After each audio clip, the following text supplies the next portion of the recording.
Salut à toi, aujourd'hui je te présente mon PCX de 2021, c'est parti. Dans cette vidéo, je vais vous donner mon avis sur ce PCX justement, sachant qu'il a été acheté d'occasion, mais il avait, je sais plus, 1000 km, 1500 je crois, donc c'est vraiment rien.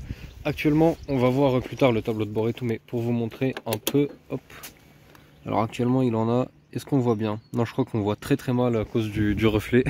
Actuellement il en a presque 2600. Bref, on va voir le tableau de bord, etc. par la suite.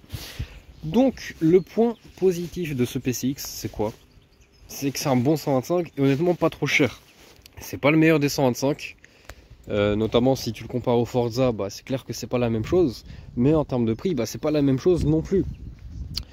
Donc niveau équipement et d'électronique et tout, à l'arrière il y a un anti-patinage qu'on peut désactiver pour faire des wheelings ou autres. Personnellement j'en fais pas avec cette bécane, mais voilà, je sais qu'on peut le faire. À l'avant, on peut le voir juste ici, il y a un ABS, malheureusement il n'y a pas d'ABS à l'arrière. Le bandana c'est pas une option, c'est juste pour cacher la plaque, hein, voilà, je précise pour ceux qui savent pas. Mais du coup ce scooter, honnêtement j'ai pas beaucoup roulé avec, mais pour vous donner un peu mon ressenti, c'est un très bon scooter. De 1 par ses performances, en descente j'ai tapé 115, 116 une fois, donc voilà, 1 les performances. Donc ça inclut aussi l'accélération et la vitesse de pointe. De 2, le confort. Regardez un peu l'aspect de la selle. Il est incroyable. Et surtout le confort. Là, la vidéo, on ne le voit peut-être pas forcément. Mais il y a vraiment un bon confort. En tant que passager, je dirais un peu moins. C'est pas vraiment la même texture, je trouve. Mais voilà. Et sinon, pour le passager, hop, on déplie les cale-pieds. Donc c'est vraiment cool niveau confort, niveau esthétique. Vous savez quoi, on va l'allumer. C'est dommage qu'avec les reflets on voit pas grand chose. Donc on démarre, enfin on touche à ça en fait. Il n'y a pas de clé. La clé, je vais vous la montrer à quoi elle ressemble. Voilà, en fait la clé c'est ça, tout simplement. Donc là j'ai mis le contact. On va le démarrer par la suite, mais pas pour l'instant. Donc le tableau de bord, voilà, sans reflet, ça donne ça. Voilà, là c'est vraiment pas mal. On a plusieurs infos. Donc kilomètre/heure, l'heure, la consommation et le kilométrage total, et aussi la jauge d'essence bien évidemment. On a aussi quelques voyants. Là on a tout ce qui est commande, etc. Oh, le klaxon il est vraiment cool, j'avais oublié qu'il était comme ça. Les pleins phares qui de nuit sont vraiment incroyables comparés à d'autres 125.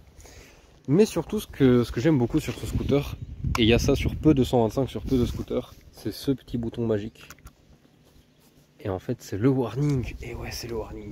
Et le warning en soi c'est pas un truc méga utile, c'est à dire que tu peux très bien rouler une bécane qui n'a pas de warning.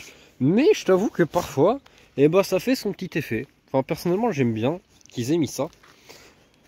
Par contre, un gros défaut, les rétros. C'est quoi ces rétros honnêtement? Ils sont pas dégueulasses esthétiquement parlant, c'est juste que quand tu mets dessus, t'as peut-être ça du rétro qui est couvert par ton corps. Pourtant moi je suis pas costaud, je suis pas...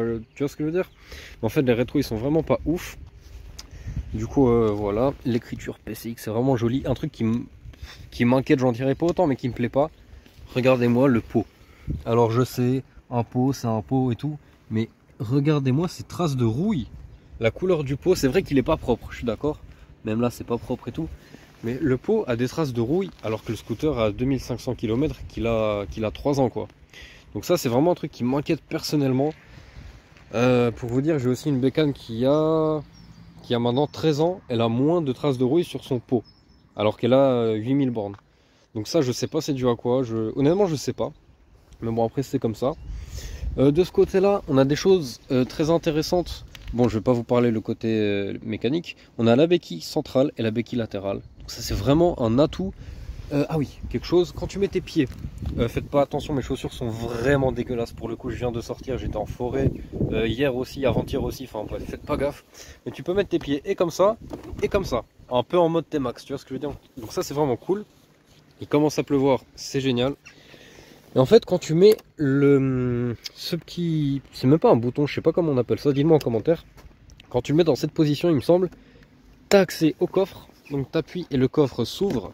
Alors c'est pas électrique bien sûr. Donc tu as un coffre plutôt grand. Moi j'ai mis mes gants, il y a mon casque juste là-bas. Donc malheureusement un casque comme le mien ne passe pas. Moi c'est un modulable à 180 degrés, voilà. Et malheureusement il passe pas. Un intégral non plus. Peut-être un petit intégral et tout. Mais les jets passent vraiment bien. Et en fait on va dire un jet occupe toute cette place. Et ici tu as encore de la place pour mettre tes gants je sais pas. Tes papiers d'ailleurs, j'ai pas les papiers sur moi. S'il y a des gendarmes qui passent par là, excusez-moi, je vous promets que j'ai les papiers à la maison, mais je les ai pas sur moi. Et du coup, voilà, le coffre il est pas mal, on peut l'ouvrir comme ça aussi, ou sinon comme ça, il reste ouvert dans cette position. Aussi, ce que je voulais vous montrer, voilà, on ferme bien. La trappe à essence. Alors, faut savoir que j'ai eu des problèmes par rapport à ça. Voilà, je vais être honnête, hein, je vous donne mon avis de manière honnête. Voilà, c'est-à-dire que j'appuie et s'ouvre pas. Donc en fait, il faut donner un petit impact, tu vois. Et là, du coup, hop, et c'est entrouvert. Et après, c'est à toi d'ouvrir pour la suite. C'est pas un gros problème, mais c'est à préciser. Dedans, je sais même plus combien tu mets d'essence. Je crois que c'est 8 litres à peu près, un truc comme ça. Tu as une autonomie correcte. Alors, ça dépend vraiment comment tu roules, si tu roules fort ou pas. Mais je dirais 250 km, 300, plus ou moins. En fait, c'est très varié. Il y en a qui disent qu'ils font un peu plus de 200, il y en a qui disent qu'ils atteignent presque les 400. Donc c'est vraiment bizarre. Ah oui, l'option. Oh là là, j'ai oublié de vous en parler. L'option très très importante. La bulle. Enfin, très importante, non. Faut que je vous en parle honnêtement de cette bulle. Esthétiquement déjà, dites-moi si vous la trouvez belle. Les goûts et les couleurs, voilà. Personnellement, je l'aime bien. Mais ça fait un peu scooter pépère, tu vois. Alors qu'un PCX, bah, c'est un peu... Enfin, c'est pas trop un scooter pépère un PCX de base, alors que la bulle, ça rajoute un aspect scooter pépère. Vous voyez ce que je veux dire? Donc ça, je trouve pas ça incroyable, mais surtout le vent. C'est-à-dire que là, la bulle, elle a une certaine taille. Il y a des bulles plus grandes, il y a des bulles plus petites. J'aurais bien aimé une bulle plus petite qui s'arrête à ce niveau-là. Voilà, comme ça m'aurait bien plu.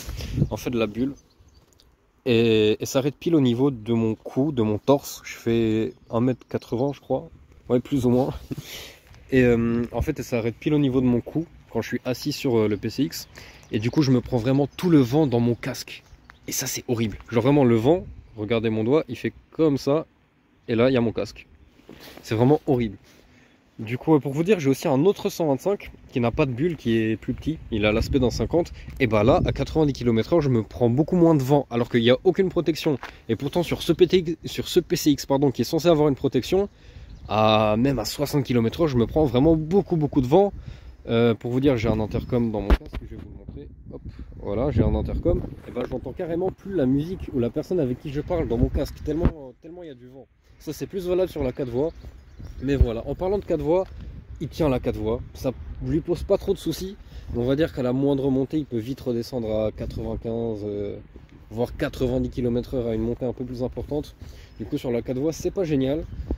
À l'arrière, le pot, la roue est très large, je trouve, pour un scooter 125 du genre. La roue arrière, donc ça c'est cool.